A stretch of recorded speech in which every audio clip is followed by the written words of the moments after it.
All right, running backs on keep trade cut. Let's just take a look at the top here. Bijan CMC goes up to number 2. He was about number 5, I think, in the 27. offseason. Jahmyr Gibbs, Brees Hall, Achane, ETN, JT, Kyron Williams, Kenneth Walker, Saquon, Cook, Rashard White, Jacobs, Javonte, Pacheco, Swift, Kamara, Pollard, Brian Robinson, Pollard, who was a top 10 dynasty running back in the offseason, all the way to Jalen Warren down here. This is just a fucking mess. I tend to agree with that, but I think you could, once you get past the top 12, then it gets just absolutely muddy. You can even argue past the top 10, then it gets extremely muddy. Achane is a top 10, like by default, almost like some of these guys. Yeah. Almost like you got Bijan, CMC, Gibbs, Brees Hall, ETN. I'd have above Achane, Taylor. JT, and then you've got like Kenneth Walker, Saquon, and then after that, like after the 10, like you could put whoever you want from 11 to 24 almost. I think you have some of those top end, right, RB2s like the Rashard White, Josh Jacobs, maybe Javonte Pacheco, and then it's like whatever. The extremely crazy thing is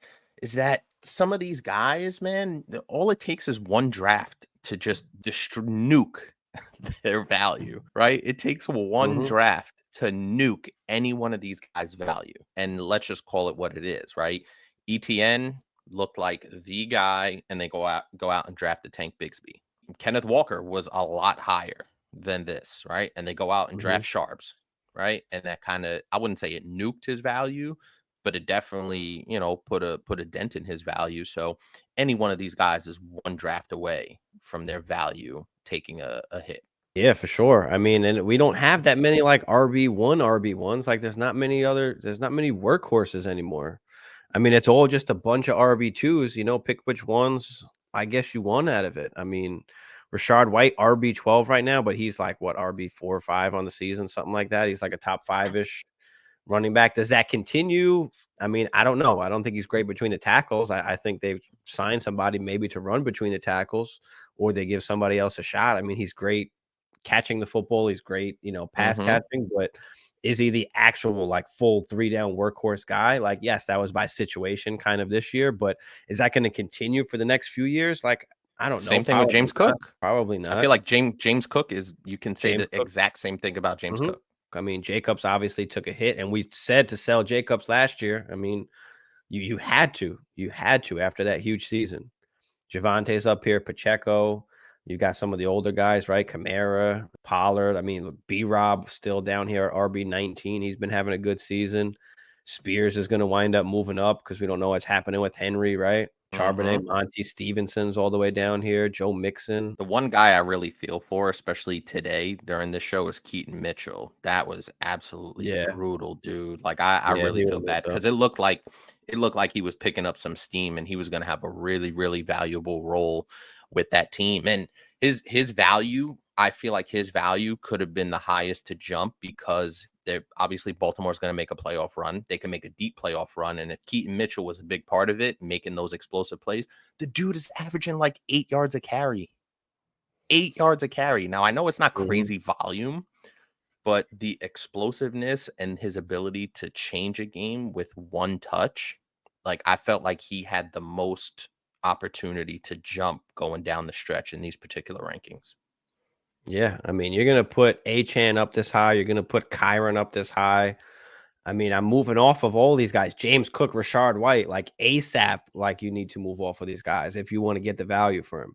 And when you're looking at it from like a startup draft point of view, I'm letting everybody draft all of these running backs, and I'm stacking up my wide receivers, my quarterbacks, and I'm waiting until I get down here to the RB 25-ish ranges, and I'll take the Montes, Mixons to round out my roster. The price is just too high for those guys. And I will say this, I'm concerned about Christian McCaffrey's usage. I know he's going absolutely bananas. I'm concerned about Christian McCaffrey's usage going forward, heading into next season. I mean, does it really make sense to buy any of these guys? Achane, ETN, I mean, even JT. Depends, man. What's your situation? I'm not saying it doesn't matter in any situation, but like if you're going for it, like if you have that win now team and Jonathan Taylor is going to get you over the top, there's worlds in where people will want to go out and buy these guys to get them over the top for the next 2+ years. I mean, or can you just move down? Okay, you got a JT. Could I get Pacheco in a first? The problem is, like you said, that it's such a like, listen, Brees Hall hasn't been that good this year, right? Now, obviously, that's Mhm. because the Jets aren't particularly great. That quarterback situation is bad. We know Brees Hall's amazing, but damn, dude, like Jonathan Taylor was just in a contract dispute and he wasn't even 25 years old. Like, what does that tell you? The future of these guys are. It's almost just 1-year increments is what we can almost bet on, right? So, I mean, Derrick Henry's all the way down here. Chubb, hopefully he comes back next season, but I mean, you got Chase Brown down here at 39. That should definitely be moved up. That will be moved up a ton by next season, probably. Like Spears is already up here, so it's a little too late. Even Chase Brown is too late. It's so tough because I was in a situation where I had Josh Jacobs, right, coming off that massive season and heading into a contract year. And I did trade him, but I didn't trade him until midseason, right, where he wasn't playing as well. And I didn't get maximum value because I wasn't sure I was getting maximum value in the offseason. And I think that's because people kind of looked at the tea leaves and saw, hey, that was an outlier season for him. It's really tough. And I think the time too, like you said, the time to get off those guys is when they're having those just ridiculous RB1 type seasons that kind of came out of nowhere, right? Did we see Josh Jacobs having this season ever? No, he was always a really good running back, but was he ever going to have an RB1 type season, high end RB1? Probably not. Mhm. Um, I think what you said is perfectly the perfect way to sum up this ranking is it's a year to year thing with any of these guys, no matter how good you feel. It's a year to year thing. Christian McCaffrey included. I know how awesome he is. I think we all do. Yeah, I have Kyron Williams in one league, and I am competing, so I got to hold him till after the season. But after the season, I'll probably try and move him.